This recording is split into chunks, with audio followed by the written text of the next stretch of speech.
नमस्कार, मैं हूं मनोज मनु। आप देख रहे हैं समझिए.com। समझिए.com में हम विस्तार से चर्चा करेंगे और समझने की कोशिश करेंगे एक ऐसे मुद्दे की जो कि धर्म से जुड़ा हुआ है। सबसे पहले हम बात करते हैं ईरान की। ईरान जो कि तल्खी के लिए जाना जाता है, और तल्खी के लिए इसलिए भी जाना जाता है क्योंकि वहां पर हॉर्मुज स्ट्रेट के कारण पूरी दुनिया में तेल नहीं मिल पा रहा है। और तेल इसलिए भी नहीं मिल पा रहा है क्योंकि इजराइल और अमेरिका की तल्खी वहां पर लगातार फैली हुई है। यह सबसे बड़ा कारण है। और इन तमाम बड़े कारणों के कारण जो स्थिति पैदा हुई है वो स्थिति ऐसी है कि फिलहाल अमेरिका और इजराइल के साथ उसका युद्ध भी नजर आ रहा है। हॉर्मुज के बंद होने की कहानी सामने आती है, दुनिया के तेल संकट दिखाई देता है। इसके अलावा भव्य मस्जिदें, फारसी संस्कृति और इस्लामी वास्तुकला की तस्वीर उभरती है। लेकिन क्या आप जानते हैं कि इसी ईरान की धरती पर भगवान विष्णु का एक ऐतिहासिक मंदिर भी है जो सदियों से सीना ताने खड़ा है। जी हां, ईरान के तटीय शहर स्थित ये विष्णु मंदिर न केवल वास्तुकला का एक अद्भुत चमत्कार है, बल्कि ये भारत और ईरान के बीच सदियों पुराने अटूट व्यापारिक और सांस्कृतिक रिश्तों की जिंदा गवाही भी है। कैसे अरब सागर के पार इस खाड़ी में गूंजी थी भगवान नारायण की स्तुति, और आज किस हाल में यह ऐतिहासिक धरोहर है, विस्तार से चर्चा होगी समझिए.com में।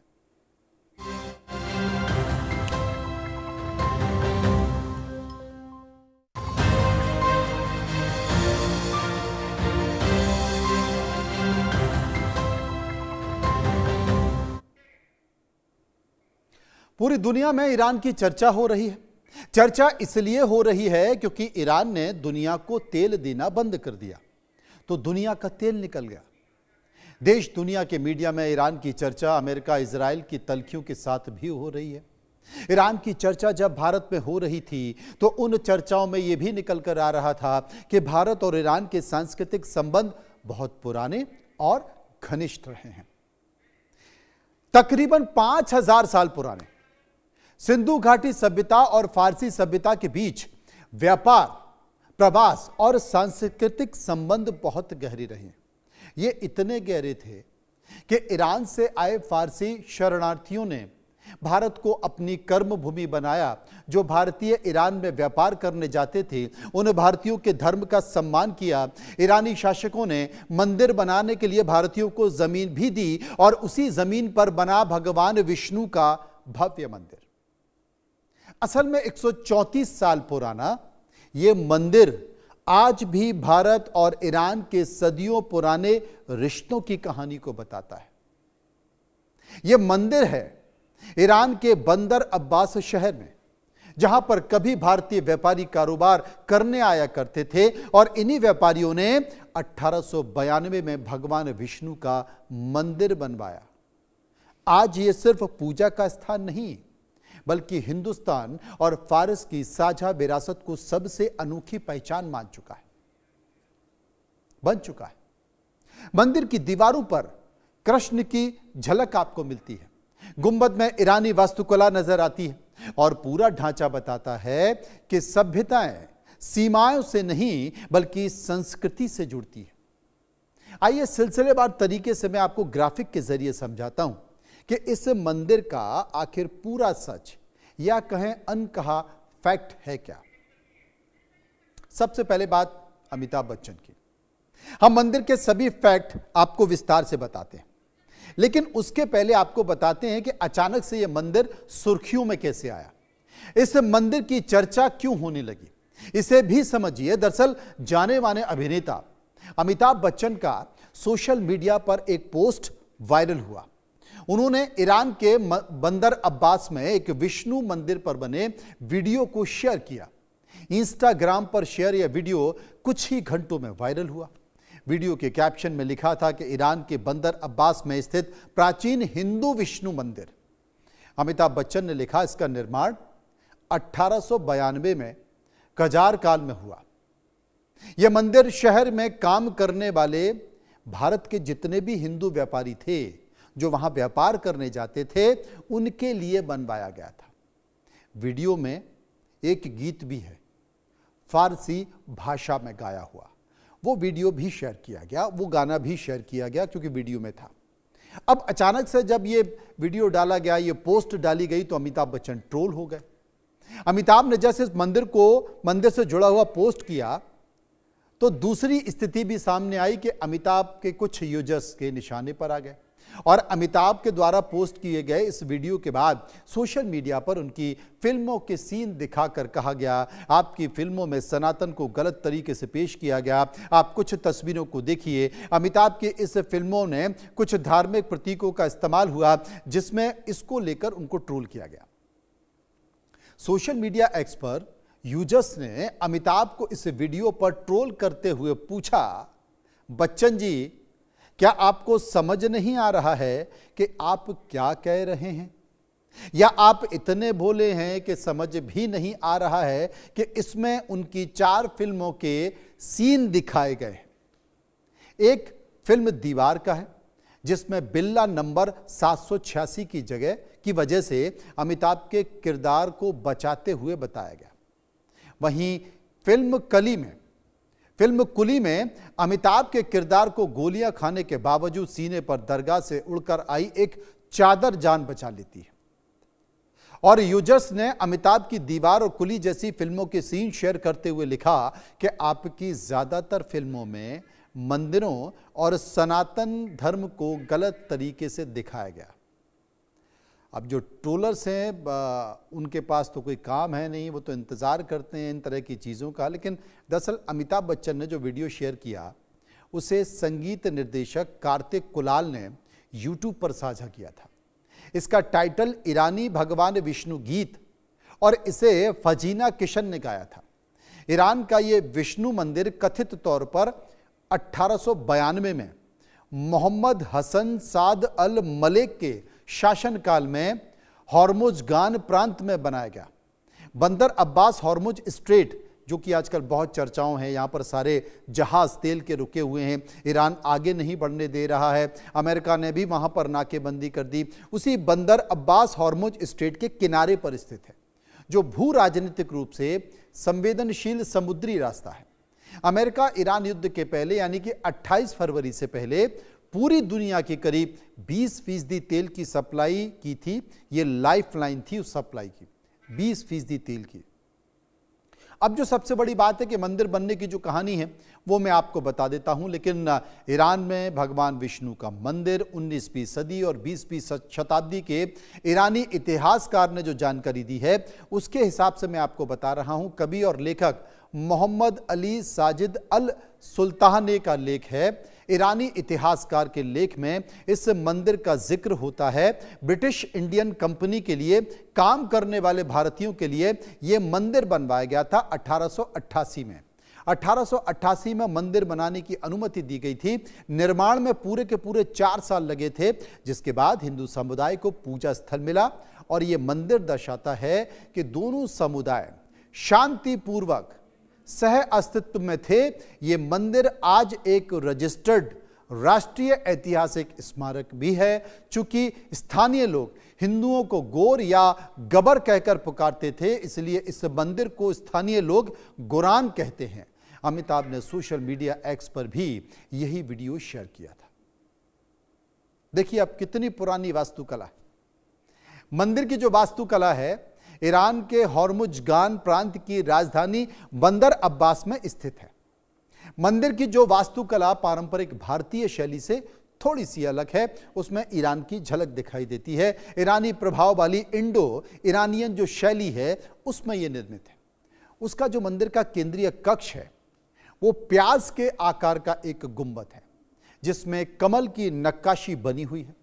छत पर स्पाइरल सीढ़ी है। पर्याप्त सूर्य प्रकाश वाले डिजाइन ईरानी वास्तुकला भी है जो इस मंदिर की खास विशेषता है। अब मंदिर का जो बाहरी हिस्सा है, इसके अलावा मंदिर का जो बाहरी हिस्सा है उस बाहरी हिस्से में 72 छोटे टावर और हिंदू कलाकृतियां, जबकि इसका गुंबद पारंपरिक रूप से फारसी शैली से प्रेरित है। वर्तमान स्थिति में अब यहां पूजा अर्चना नियमित रूप से नहीं होती है। ईरान की जो सांस्कृतिक विरासत है उस विरासत प्राधिकरण द्वारा इसे प्राचीन संरचना और एक संग्रहालय के तौर पर संरक्षित किया गया है। यहां ऐतिहासिक दस्तावेज और चित्र रखे गए हैं जिससे पुरानी बातों को समझा जा सके। असल में वास्तुकला में इसका मुख्य आकर्षण इसका अनूठा और भव्य शंक्वाकार गुंबद है। गुंबद की जो बंगाली और राजस्थानी जो छतरी है वो स्थापत्य कला का एक मिश्रण दिखाई देती है। गुंबद पर की गई नक्काशी फारसी के स्थानीय कला से भी थोड़ी सी अलग है। गुंबद के चारों तरफ छोटे छोटे स्थापत्य कंगूरे बनाए गए हैं। ईरानी वास्तुकार ने भारतीय कारीगरों के नक्शों के आधार पर इसे ढाला था, इसे बनाया गया था। और जो तस्वीर आप देख रहे हैं, आप वो भगवान विष्णु की मूर्ति भी देख रहे हैं जो आपको विजुअल के तौर पर दिखाई दे रही है। ये देखिए वही पुराना मंदिर है। उस पुराने मंदिर का गुंबद भी आपको दिखाई दे रहा है। मंदिर की जो आंतरिक संरचना है वो मंदिर के भीतर एक बड़ा केंद्रीय हॉल है, यानी कि मंडप जिसे कह सकते हैं। हॉल के चारों ओर श्रद्धालुओं के बैठने और परिक्रमा करने की व्यवस्था भी है। मुख्य हॉल के अंत में गर्भगृह स्थित है जहां पर मूर्तियां रखी जाती हैं। मंदिर की दीवारों पर प्रकाश और हवा के सुंदर झरोके बने हुए हैं। आंतरिक भाव को ठंडा रखने के लिए विशेष वेंटिलेशन की व्यवस्था भी है, सिस्टम भी है। मंदिर परिसर में कभी पुजारियों के रहने के छोटे छोटे कमरे भी वहां पर मौजूद हैं। ईरान की बात कर रहा हूं। ईरान में इस्तेमाल की गई जो सामग्री, मंदिर में जो बनाया गया उसकी इस्तेमाल जो की गई सामग्री है वो क्या है? यहाँ पर पूरा ढांचा जो है वो मोर्टार, कोरल स्टोन, मिट्टी और चूने से बनाया गया है। भीतरी जो गलियारे हैं उन गलियारों से जुड़े छोटे कमरे पुजारियों के रहने के लिए बनाए गए हैं। केंद्रीय क्षण पृथ्वी और आकाश के अक्ष का प्रतीक भी माने जाते हैं, जो कि अक्सर जिनका तमाम ग्रंथों में जिक्र भी किया गया है। मंदिर के निर्माण में स्थानीय और आयातित दोनों सामग्रियों का उपयोग है। मुख्य रूप से मूंगा चट्टान और तटीय पत्थरों का भी इसमें इस्तेमाल किया गया है। पत्थरों को जोड़ने के लिए पारंपरिक मोटार और जिप्सम का प्रयोग किया गया है।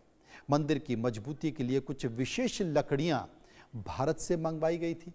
इसकी दीवारें अत्यधिक मोटी बनाई गई हैं ताकि गर्मी, क्योंकि वहां पर गर्मी बहुत ज्यादा पड़ती है, तो गर्मी से यहां पर बचा जा सके। तटीय जो आर्द्रता है उसको सहने के लिए दीवारों पर विशेष लेप भी लगाया गया, क्योंकि समुद्र का किनारा है। ईरानी निर्माण कला के विशेषज्ञ इसे एक मजबूत तटीय ढांचा भी मानते हैं, क्योंकि यह व्यापार आज का नहीं है, कई सालों से व्यापार चलता रहा है, व्यापारी आते रहे हैं। और इसलिए यहाँ पर जब हिंदू व्यापारी पहुंचे तो पूजा करने का एक स्थान होना चाहिए, ये उन व्यापारियों की मांग थी। और इसे ईरान के उस समय के जो शासनकाल के लोग थे, शासक थे, उन्हें बेहतर तरीके से समझा और एक सांप्रदायिक सौहार्द को मानते हुए यहाँ पर मंदिर का स्थापना की। आज क्या है मंदिर की स्थिति? असल में 1979 की इस्लामिक क्रांति हुई ईरान में, और जब इस्लामिक क्रांति हुई तो क्रांति के बाद अधिकांश जो भारतीय है फिर वो ईरान से वापस चले गए, जिसमें मंदिर अब खाली पड़ा हुआ है। मंदिर को कोई देखने वाला नहीं था। भीतर की दीवारें, पेंटिंग सब नष्ट हो चुकी थी, बेकार हो चुकी थी, टूट गई थी।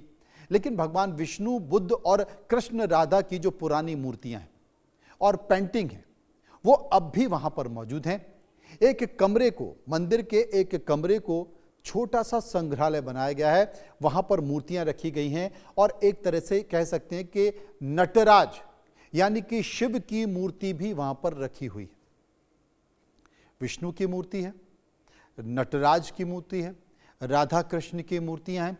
ये सारी मूर्तियां उस मंदिर में रखी हुई हैं। वर्तमान स्थिति क्या है? ये वर्तमान स्थिति है कि आज ये परिसर एक सक्रिय पूजा स्थल या धार्मिक मंदिर बिल्कुल भी नहीं, क्योंकि ये उस तरीके से बंद है।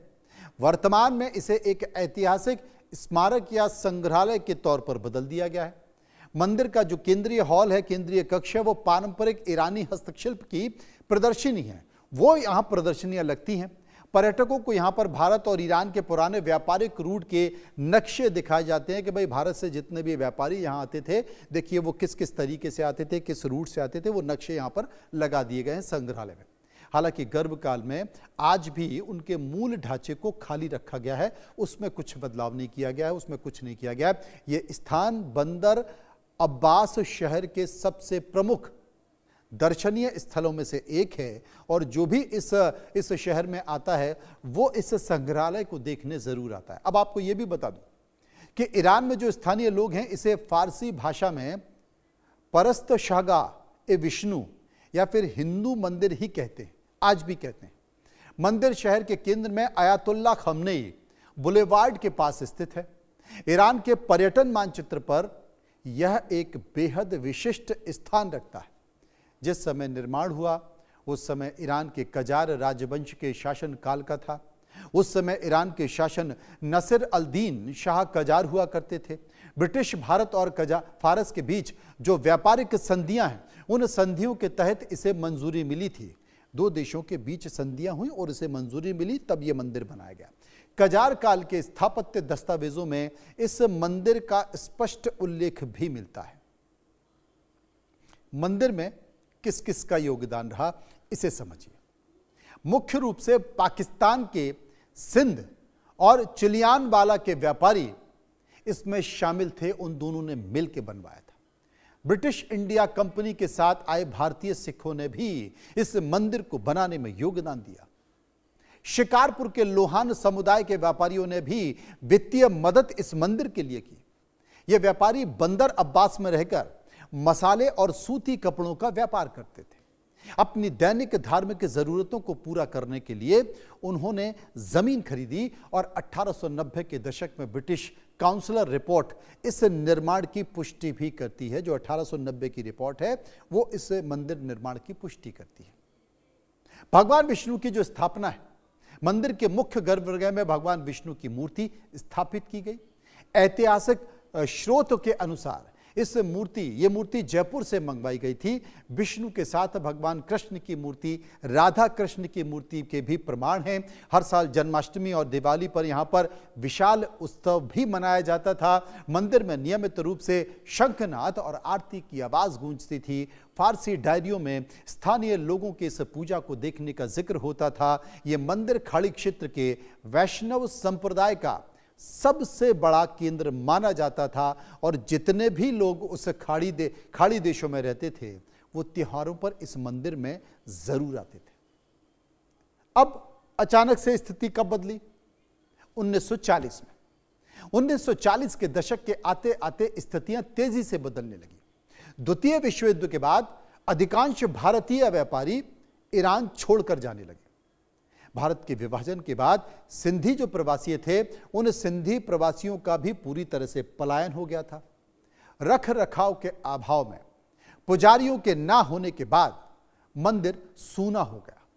सुरक्षा कारणों के गर्भगृह में मूल मूर्तियां भारत वापस ले गई। कुछ ऐतिहासिक स्रोतों का मानना है कि मूर्तियां निजी संग्रह में सुरक्षित आज भी हैं। कई दशकों तक ये परिसर पूरी तरह से बंद और उपेक्षित रहा। यहाँ पर कोई नहीं रहा। यहाँ पर धूल, मिट्टी, मकड़ी, जाले सब कुछ होते रहे। लेकिन बाद में जब सरकार का ध्यान गया तो फिर इसे राष्ट्रीय धरोहर घोषित किया। लेकिन कैसे किया वो भी आपको बता देता हूँ। लंबे समय की उपेक्षा के बाद ईरान सरकार ने इस पर ध्यान दिया। साल 1998 में मंदिर के इतिहास को आधिकारिक मान्यता दी गई। ICHO यानी कि ईरानी सांस्कृतिक विरासत, हस्तशिल्प और पर्यटन संगठन ने इसे अपना लिया। 22 नवंबर 1998 को इसे राष्ट्रीय विरासत सूची में पंजीकृत किया गया। ईरान की जो राष्ट्रीय पंजीकरण संख्या 2140 के तहत इसे दर्ज किया गया। इस कदम के बाद मंदिर को ढहाने या फिर नुकसान पहुंचाने पर कानूनी रोक लग गई। ईरान सरकार का यह फैसला सांस्कृतिक सहिष्णुता का सबसे बड़ा उदाहरण बना और कह सकते हैं कि सांप्रदायिक सद्भाव भी यहां से एक संकेत के तौर पर निकला। जीर्णोद्धार और मरम्मत कार्य। साल 2000 के बाद ईरान की सरकार ने मंदिर का पुनरुद्धार की योजना बनाई। मंदिर के ढहते हुए गुंबद को वैज्ञानिक तरीके से फिर रिपेयर किया गया। दीवारों पर जमे खारे के पानी का जो असर था उस पर केमिकल ट्रीटमेंट किया गया और केमिकल ट्रीटमेंट के जरिए से साफ किया गया। इसकी मूल भारतीय वास्तुकला से कोई छेड़छाड़ नहीं की गई। मंदिर के चारों ओर एक सुंदर सुरक्षा दीवार और एक गार्डन यानी कि बगीचा भी विकसित किया गया। ICHO ने मंदिर के इतिहास को दर्शाने वाले बोर्ड भी लगाए। इस मरम्मत कार्य की रिपोर्ट ईरानी पुरातत्व पत्रिकाओं में भी प्रकाशित हुई और अगर आप ऑनलाइन भी जागें तो आपको जाकर देख सकते हैं, मिल सकते हैं, उनके तमाम फोटोग्राफ्स भी मिल सकते हैं। भारत ईरान संबंधों का जो प्रतीक है, मंदिर दोनों देशों के बीच प्राचीन सिल्क रूट संबंधों को दर्शाता है। इस्लामी काल में भी भारतीय संस्कृति के स्वागत का प्रमाण मिलता है। राजनयिक स्तर पर दोनों देशों के सांस्कृतिक दूतावासों के लिए अहम भारतीय प्रतिनिधिक मंडल जब बंदर अब्बास आते थे तो यहां जरूर जाते थे। ईरानी पाठ्य पुस्तकों में इसे हिंदू संस्कृति की खिड़की कहा गया। वैश्विक मंचों पर भारत और ईरान इस साझा विरासत का गर्व से जिक्र करते नजर आते हैं। अगर आप पढ़ने की कोशिश करें, और आपको यह भी बता दूं कि दुनिया भर के पुरातत्वविदों ने यह मंदिर शोध का एक बड़ा विषय रहा है। इस्लामिक वास्तुकला के बीच भारतीय गुंबद का होना वैज्ञानिकों को आकर्षित करता रहा। ईरान की तेहरान की यूनिवर्सिटी के इतिहास विभाग में भी इस पर कई सारे शोध प्रकाशित हुए। ICCR यानी कि भारतीय सांस्कृतिक संबंध परिषद ने भी इसके इतिहास का अध्ययन किया। मंदिर की अनूठी बनावट पर कई डॉक्यूमेंट्री फिल्म भी बन चुकी हैं। ये फारस की खाड़ी में भारतीय प्रवासियों के प्रभाव का अकादमिक दस्तावेज है और जीता जागता और जिंदा दस्तावेज आज भी वहां पर मौजूद है। स्थानीय ईरानी नागरिकों का नजरिया, बंदर अब्बास के स्थानीय लोगों में मंदिर को लेकर बेहद गर्व का भाव है। उनके लिए यह शहर की ऐतिहासिक विविधता और सहिष्णुता का प्रतीक है। स्थानीय गाइड पर्यटकों को बड़े चाव से इसे हिंदू मंदिर की कहानियां कहते हैं। ईरान के युवा इस अनूठे स्थापत्य के साथ तस्वीर और ब्लॉग को साझा करते हैं। सोशल मीडिया पर हिंदू टेम्पल्स इन ईरान नाम से ये काफी प्रसिद्ध है और इसी नाम से ये सर्च भी किया जाता है। भविष्य की राह क्या? देखिए, चाबार पोर्ट है। चाबार पोर्ट और कॉरिडोर बनने के बाद इस रूट का महत्व और बढ़ जाएगा। विशेषज्ञ मानते हैं कि भारत ईरान मिलकर इसे और बड़ा टूरिस्ट स्पॉट बना सकते हैं। भविष्य में यहां पर भारत ईरान सांस्कृतिक केंद्र स्थापित करने का सुझाव भी है। राजनीतिक उतार चढ़ाव के बीच यह ढांचा पूरी तरह से फिलहाल सुरक्षित खड़ा है। मंदिर यह साबित करता है कि कला और संस्कृति की कोई सरहद नहीं होती है, बस होती है तो समझने की जरूरत होती है। और अमूमन जब हम ईरान में हिंदू मंदिरों की बात करते हैं तो हमारे दिमाग में सिर्फ बंदर अब्बास के प्रसिद्ध विष्णु मंदिर की तस्वीर आ जाती है, लेकिन इतिहास के पन्ने इससे कहीं ज्यादा गहरे और हैरान करने वाले हैं। प्रमाणिक इतिहास, दस्तावेज और सांस्कृतिक शोधों के मुताबिक ईरान की सरजमी पर सिर्फ एक नहीं बल्कि राजधानी तेहरान से लेकर चाबहार, बुशहर, शिराज और जहेदान जैसे कई शहरों में हिंदू मंदिर और पूजा स्थलों के पुख्ता प्रमाण मौजूद हैं। यह वो दौर था जब भारत के साहसी व्यापारी समुद्र के रास्ते अपनी संस्कृति और आस्था की पोटली लेकर फारस के बाजारों में जाकर पहुंचते थे। जहेदान में आर्य समाज का एक मंदिर है।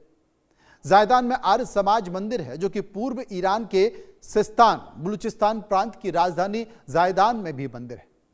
19वीं सदी के अंत में यहां पर आर्य समाज ने मंदिर की स्थापना की थी। निर्माण के लिए सिंधु के लोहान व्यापारियों ने बड़ी वित्तीय मदद की थी। जायदान का एक प्रमुख रेलवे और व्यापारिक हब था जहां पर सैकड़ों भारतीय रहते थे। इस मंदिर में किसी मूर्ति की जगह वैदिक रीति से हवन और पूजा भी होती थी।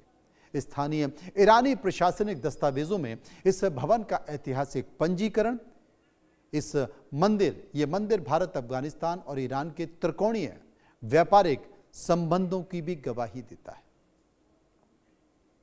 भले ही भारत में हिंदू और मुस्लिमों के बीच मंदिर मस्जिद को लेकर बहस होती है, लेकिन सरहद पार देखें तो बहुत सारे ऐसे दृश्य और चीजें मिल जाएंगे जो इनकी एकता का प्रतीक भी है। इसके अलावा ईरान के आधुनिक राजधानी तेहरान में भी हिंदुओं के लिए पूजा का स्थान है। तेहरान में भी तमाम तस्वीरें ऐसी दिखाई देती हैं। तेहरान में जो स्थित हिंदू मंदिर है उसका निर्माण अपेक्षाकृत 20वीं सदी के उत्तरार्ध में हुआ था और यह मंदिर तेहरान में रहने वाले भारतीय दूतावास के कर्मी और प्रवासियों ने बनवाया था। यहां मुख्य रूप से भगवान शिव, माता दुर्गा और राधा कृष्ण की मूर्ति होती है। दिवाली होती है और जन्माष्टमी जैसे त्यौहार भी यहाँ पर विशेष आयोजन के तौर पर मनाए जाते हैं। साथ ही वैश्विक अध्यात्म आंदोलन इस्कॉन का मंदिर भी ईरान में बहुत दिलचस्प माना जाता है और एक बेहतर रिश्ता भी। प्रभुपाद ने साल 1976 में खुद तेहरान की यात्रा की थी। उनकी यात्रा के बाद 1977 में तेहरान में एक आधिकारिक केंद्र शुरू किया गया था और इस केंद्र के तहत तेहरान में एक प्रसिद्ध शाकाहारी रेस्टोरेंट भी संचालित किया गया। यहां फारसी भाषा में भगवत गीता के अनुवाद और वितरण का काम भी शुरू हुआ। आज भी तेहरान के कुछ चुनिंदा शहरों में कृष्ण भक्त अपनी आस्था का पालन करते हुए देखे जाते हैं। इस्कॉन का यह इतिहास अंतर्राष्ट्रीय धार्मिक दस्तावेजों में पूरी तरह से प्रमाणित है। बताया जाता है कि ईरान के प्रसिद्ध सांस्कृतिक शहर इस्फहान में भी प्राचीन कला में हिंदू मौजूद है। ये तमाम संकेत हैं और मुझे लगता है कि मंदिर और मस्जिद, इनके बीच जो तलखियां होती हैं, जब आप अंतर्राष्ट्रीय स्तर पर देखें तो ये तलखियां किस तरीके से संबंधों को मधुर करती हैं। जब गंभीरता से इतिहास के पन्नों को खंगालेंगे तो आपको पता चलेगा। लेकिन व्हाट्सएप यूनिवर्सिटी पर जाएंगे तो शायद ये संबंध भी तार तार होते नजर आएंगे। फिलहाल समझिए.com में इतना ही। नमस्कार।